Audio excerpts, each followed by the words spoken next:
Magandang araw po. Pag-asa Weather Update. Alamin ang lagay ng panahon ngayong araw ng Biyernes, September 1, 2023. At latest update sa bagyong Hana.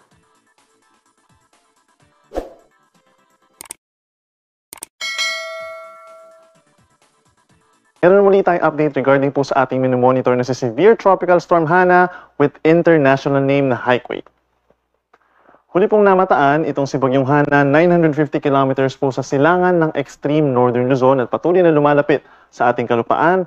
Nasa lakas po ito na 110 kilometers per hour, malapit po dun sa kanyang sentro at may pagbugso hanggang 135 kilometers per hour. Kumikilos naman ito west-northwest sa bilis na 20 kilometers per hour. Habang yung ating minomonitor din na si Super Typhoon Saula with the former name of Goring ay huling namataan naman 485 kilometers kanluran ng Itbayat sa Batanes. So patuloy pa rin lumalayo at patungo dito sa may southern China, malakas pa rin po at 195 kilometers per hour.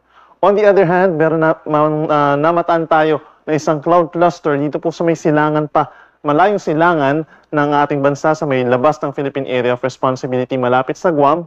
At possible po itong mabuo into a low pressure area anytime at ma-develop into a tropical depression or mahinang bagyo sa loob ng 2 hanggang 3 araw. So patuloy po natin itong imo-monitor. Itong si Bagyong Hana, si Bagyong Goring, at yung malayong bagyo pa dun sa labas ng Philippine Area of Responsibility east of Northern Luzon ay nag-enhance po ng habagat or southwest monsoon lalo na sa ating mga kababayan dito sa Luzon. Base po sa latest track ng Pag-asa, inaasahang kikilos for the next 4 days itong si Bagyong Hana pa west-northwest. So ibig sabihin po, maaring within the next 24 hours ay lumakas pa ito bilang isang typhoon at maaring pumunta dito sa may southern islands of Ryukyu, sa may Japan po yan, pagsapit po ng Sabado ng umaga. Maaari itong lumabas ng Philippine Area of Responsibility tanghali or hapon ng Sabado dahil po sa pagbaba ng track nito. At posible rin itong dumikit dito sa may tip po ng Taiwan, northern Taiwan, pumunta dito sa may East China Sea over the weekend at maglandfall po dito sa may mainland China. Base po sa ating cone of probability, possible pa rin na bumaba ng bahagya or umakyat ng bahagya itong track nitong si Bagyong Hana. So ibig sabihin po, hindi rin natin inaalis yung chance na maglandfall ito dito sa may northern Taiwan at mas madelay pa yung paglabas ng ating PAR, maaaring Sunday early morning. Or maaaring mas mapaaga naman po pagsapit ng Sabado ng umaga, lumabas ng PAR itong si Bagyong Hana kapag mas mataas or nag-northwest yung track nito. Base naman sa kanyang intensity, possible po by tomorrow ay lumakas pa ito bilang isang typhoon. Pero base rin sa ating latest track, mababa yung chance na lumakas pa ito as a super typhoon. Kung mapapansin din po nila, yung kabuang lawak or diametro nitong si Bagyong Hana ay nasa around 500 kilometers. At kung ipoproject natin yung movement nitong si Hana sa mga susunod na araw, mababa yung chance na maapektuhan directly nitong malakas na hangin itong malaking bahagi po ng Luzon. So wala naman tayong inaasahang tropical cyclone wind signals. Pagdating sa mga pag-ulan, mostly dahil po ito sa habagat na siyang pinalalakas ng mga bagyong Saula, bagyong Haikway or si Hana at yung bagyong Kirogi sa malayong parte ng ating kalupaan. Asahan po natin yung 50 to 100 millimeters na mga ulan kada araw po simula po bukas, Friday, hanggang sa katapusan po ng weekend, Sunday, September 3, sa malaking bahagi po ng Luzon, kabilang na dyan ang Ilocos Region, Abra, and Benguet. Meron din po tayong malalakas na minsan ng mga malalakas na ulan over Tarlac, Nueva Ecija, Pampanga, and Bulacan.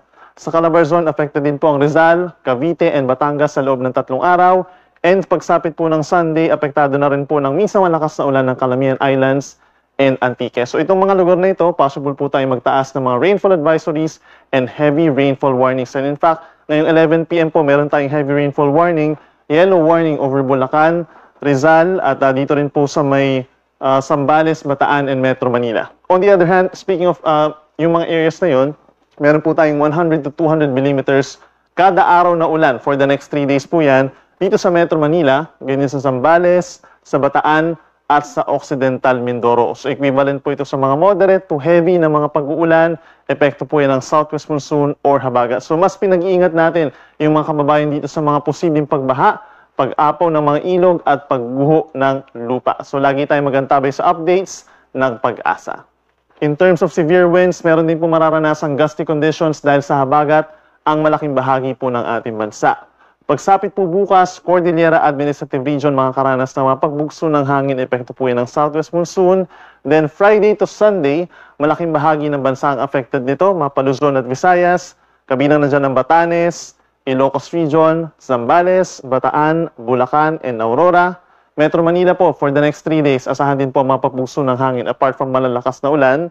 Calabarzon, Mimaropa, Bicol Region, Western Visayas at ang northern portion ng Eastern Visayas. So mas malakas po yung hangin na mararamdaman doon sa mga coastal areas at doon sa mga upland or mountainous areas. Bukod po sa malakas na hangin at ulan, affected din po ng matataas na mga pag-alon ng malaking bahagi ng ating bansa, particularly dito sa may extreme northern Luzon, hanggang 6 meters po yan or nasa 2 palapag ng gusaling taas sa mga pag-alon ng posible.